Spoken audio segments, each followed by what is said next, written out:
Right, attention ladies and gentlemen, we got some bad news. Welcome to our hotel room, courtesy of Amtrak.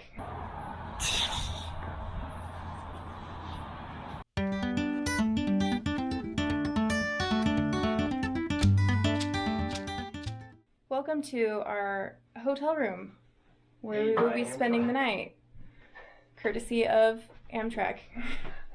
I'm sure they're loving this. Oh my god. Anyway, wow. Where do we begin?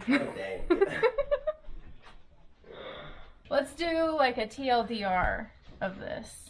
Okay. You have to come over here because the lighting's really bad. Back on and boots on still. I'm gonna take it off while I'm talking. It's part of the aesthetic. I'm an adventurer. I'm an explorer. Yes. I have conquered the Amtrak. What we were doing in the first place was riding the train for, he says 3, I say 4, now it's turned into 5 days, from South Carolina to Oregon. 3 trains. One from South Carolina to DC, then DC to Chicago, then Chicago to Portland. The first train was delayed over an hour. We were supposed to get on at like 3 a.m. We got on at 4:30 something. Somehow that ended up making up all of the time that it had lost while we were on it. Speeding which a is little kind of bit. weird. I don't know how that happens. Maybe they just account for it being late every night. I don't know why they wouldn't just set the time later than for the boarding, but whatever. Mm-hmm. Wow. The headlamp mark. Mm-hmm. Cute. That train was super tiny, had really tiny seats, was not comfortable.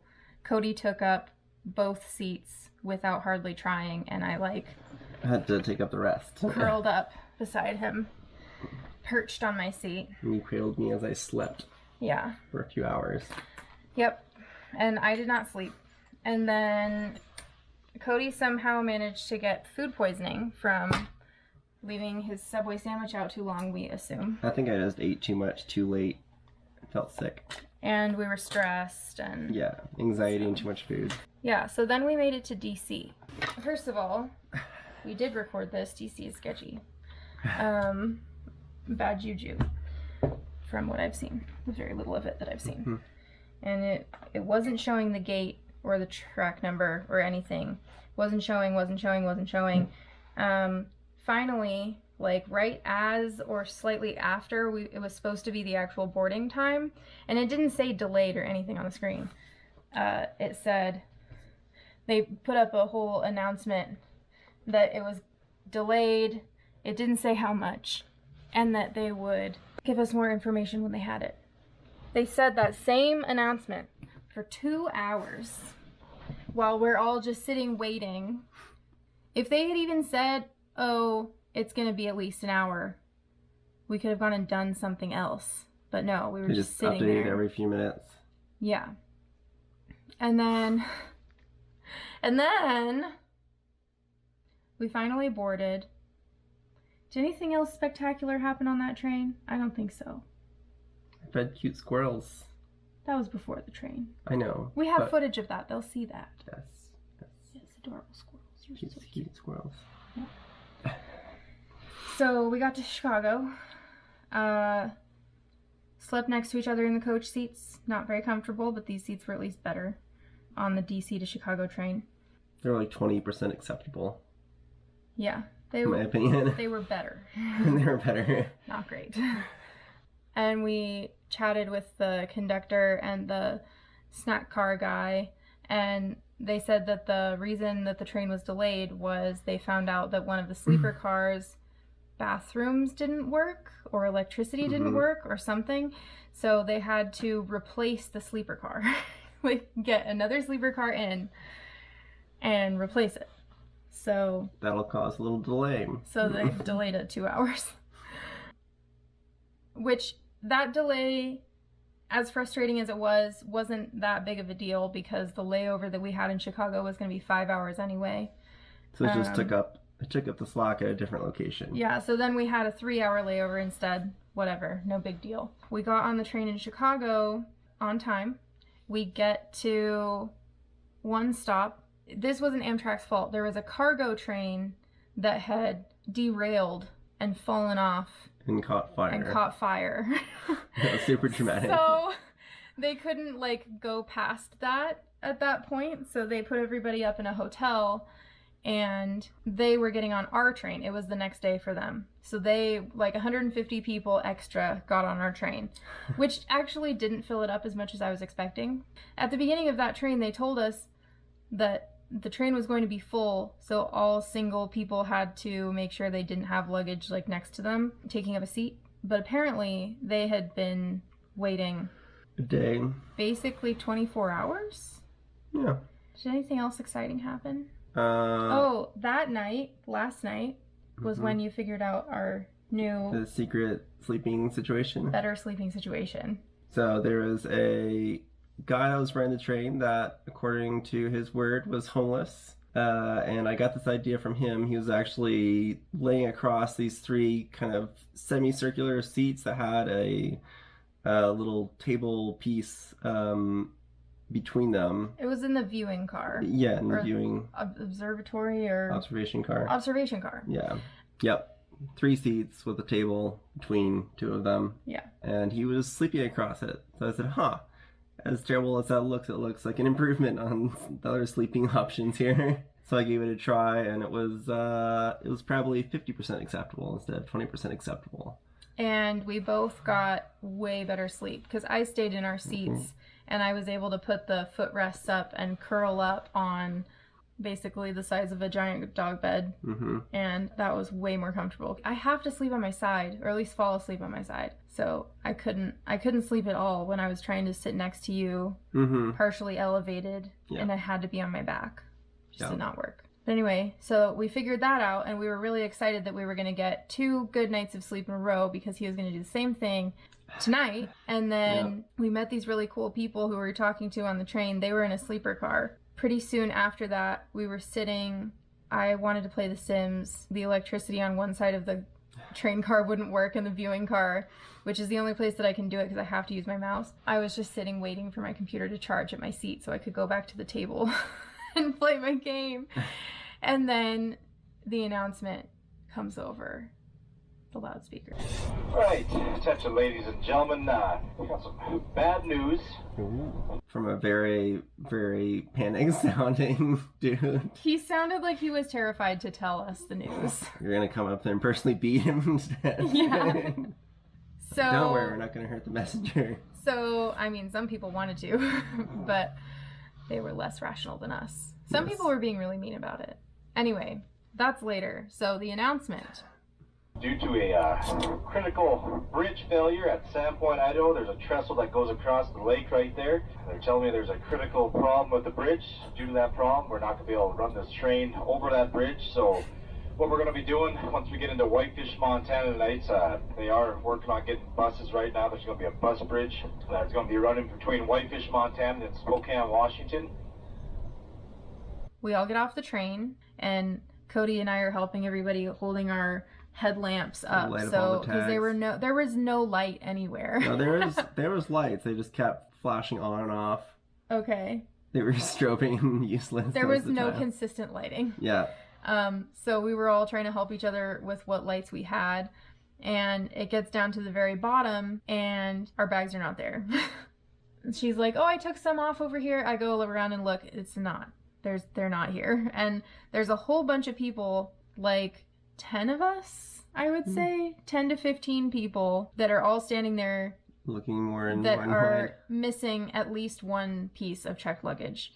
And everyone is getting increasingly pissed off, which I think is really ridiculous because especially that one guy, oh my gosh, that one guy that kept making a scene. He was being so rude, and obviously these Amtrak people are not doing this on purpose. They're not trying to fuck everything up. Like, they're just as confused as we are, and they're trying to help, and he's being mean to them. I did not appreciate that. He did get the point across to people that there was an actual problem, because until then we were all trying to be polite and no one was really paying attention to us. And we're realizing all of us are going to Portland. So it's all of the like Portland baggage that is missing. Where'd you put our baggage? Yeah, and we're like, okay, we're all going to Portland. There's enough of us here. Like, it has to be somewhere in the train. Eventually, one of the Amtrak people found a hidey hole that had all of our baggage in it. Actually, 1 or 2 people were still missing things, and I don't think they ever actually found it. So a couple of bags were actually missing. Good luck to those people. Yeah. But by then, all of the buses were full. They had 3 buses, jam-packed. Like, people like sardines in these buses. I was looking at it and thinking, I can't get on one of those buses with all those people because I have really bad claustrophobia and I will panic if I am in a situation like that.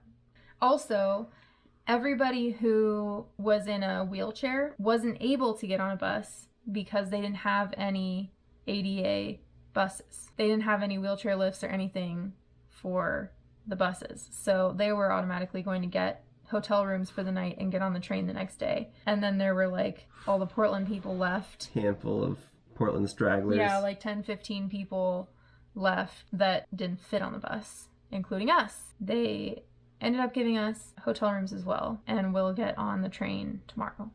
That's not the whole story. Crazy dude who got ejected from the train. Oh. Forgot crazy dude. Oh my gosh. Yeah. Where do I start? When he got on the train. Yeah. When we first noticed him. Yeah, he seemed very loud at first. Very helpful. He offered his wireless internet to me. Did he? He like offered it to whoever wanted it. Oh. The thing that ended up being his dog that he was leading around. It was a landline phone with a block attached to it that made it into a cell phone, basically. And he got progressively more agitated acting, and was describing, or I guess talking about... Well, hold on a second. What? The first time I noticed him was because he was playing...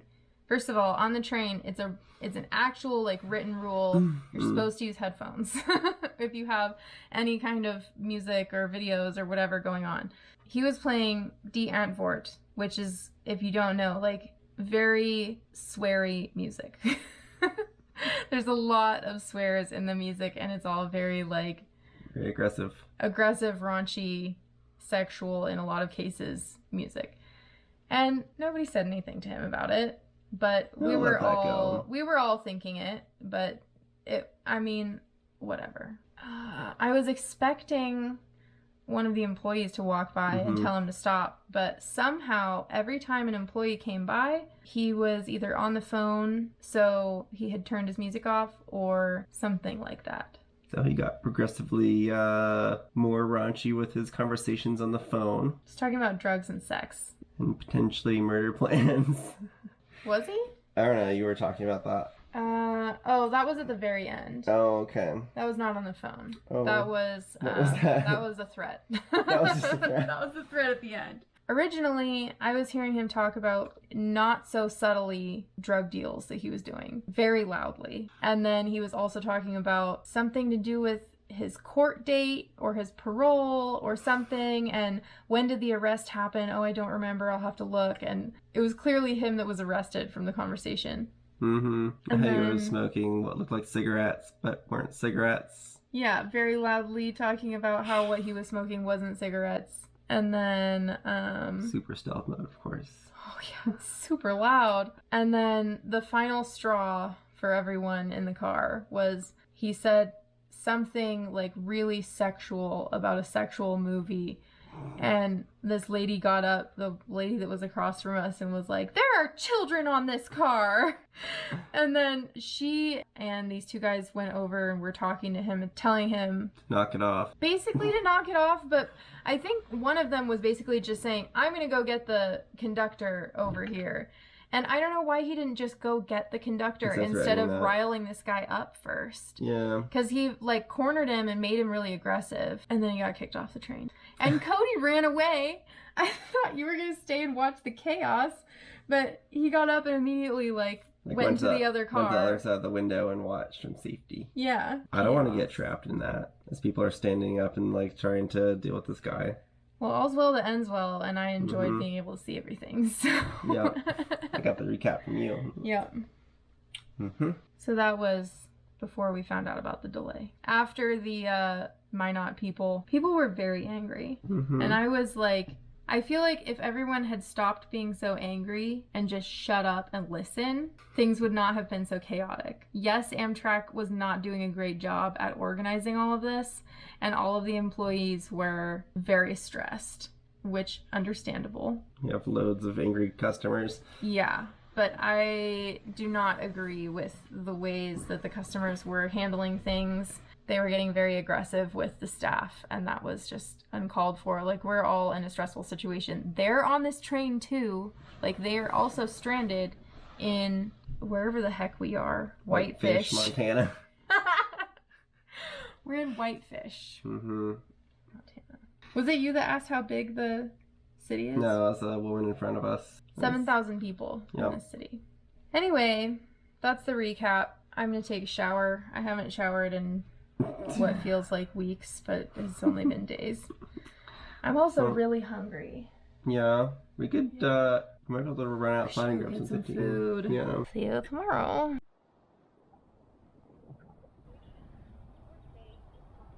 Schedules.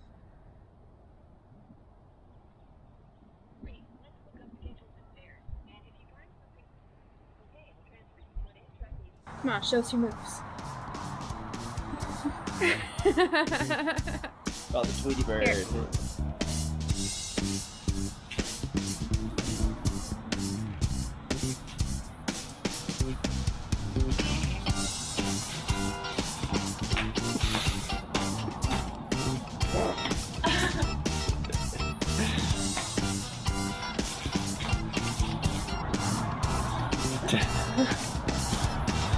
Dancing fool.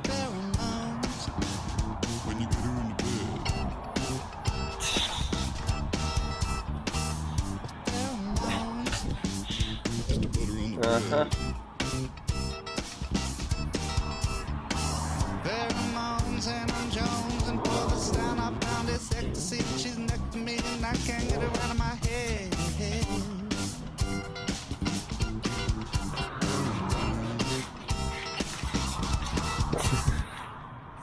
Very nice. The end.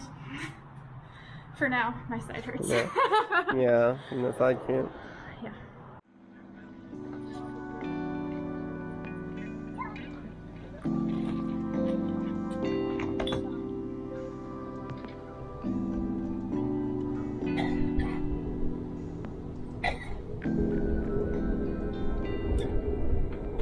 This is my bed. The footrests out. So I had both of these seats available. So I just curled up on it like a dog. It was not great. These seats are different from the ones where I invented this technique. Well, they're coated in vinyl instead of fabric. And they're harder. And they're butt-shaped instead of flat cushions. So the center kind of has a ridge in it that's hard to lay across. I don't need to sleep. It's fine. Cody said he slept very well. Not the longest time, but for the time that I spent trying to sleep, it was by far the best sleep. We didn't check our bags this time because I'm traumatized. And so we had all of the sleeping bags from our checked baggage, and he took both of the extra sleeping bags and my own sleeping bag. Right. Prior. Just 3 sleeping bags. Yeah, so he had 2 sleeping bags of padding underneath him and 1 sleeping bag on top for warmth. Even more nest-like than the picture I took. I almost forgot that I was not in a bed. Wow. That's pretty They detached our section of train from the front half of the train. We're in the back half of the train. And connected our half to a separate engine for this leg of the trip. And they did that while we were sleeping and nobody noticed. It was really weird to sleep through your house changing where not orientations, but I don't know, transformed being and reconstructed. Being reconstructed, obviously. But yeah, it's only a half house now. Yeah. Can't disturb me in the least. So That was interesting. They told us they were going to do it, but I was expecting it to be more commotion. Or bumping back and forth, that would, yeah. Yeah, something. Like, at least you would notice, because it was his car that was the front car being connected to the new engine, so. All I gotta say is ambient works. Ambient works pretty good. Oh yeah, that's true. Yep. I don't know, you're a pretty light sleeper regardless, so. Yeah. That's true. This is the Columbia River. Oh yeah? Mm-hmm. We're going on the edge of Washington. Ooh, the sun. Apparently there was a beautiful sunrise I missed right before I woke up. I did not get around to putting in my earplugs or putting any sun covering over my eyes because I was listening to that more than 2 audiobook. Oh yeah. I fell asleep to it and woke up to that same audiobook. Cool. So Got all the relationship knowledge now. it's all been It's all programmed into been you while you're downloaded. asleep. Yes. 6 hours worth of polyamory in my head now. Yay. Apparently jealousy is a real thing. There's a lot of that in there. Yeah. It's a common theme. Mm-hmm. Jealousy and poly. I guess so. So the humans say. Yeah. So I've heard from my human counterparts. You know. I don't know. Maybe you should make me feel more insecure. Mm-hmm. Feel a lot more at risk of being left. Yeah. No. Mm-hmm. You're doing a great job. I like you being nice and secure. Yep. So I can do whatever I want. Yeah.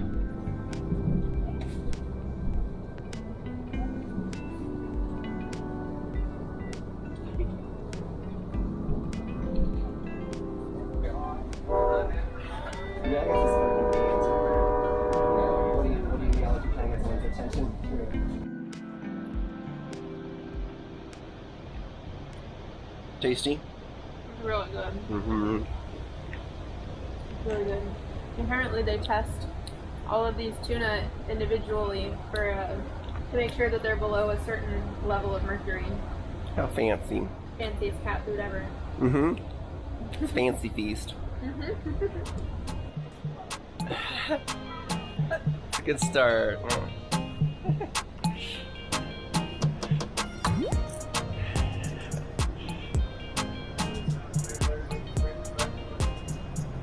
And there's my bed. I'm gonna have my sleeping bag propped up on here. A little foot ramp. Super cushy. Couldn't even feel the armrest. That's what you get with 3 sleeping bags and a pillow. I thought I was helping you pack up. Didn't realize all I had to do was stand here.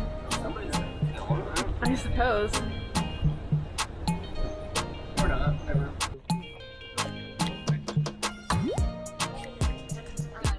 One of the trips I was taking out, there was Cody, people are laughing at me. Yep. I know. I'm a bad person.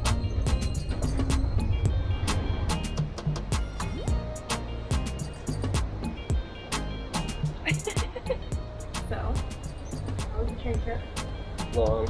Long. Very enjoyable, actually. The second half was very enjoyable. Yep. First half was brutal. Yeah. Almost gave up the will to live.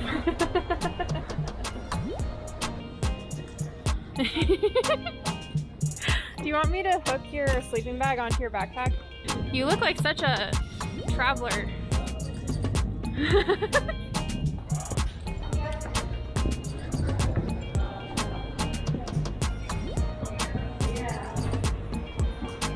Should be here somewhere. Hello! Thought you were excited to drive. Let's drive. I know, but oh. Also, this truck is waiting for you to back up so it can get out, I think. Alright. Busy hobo watching here. Yes, I see.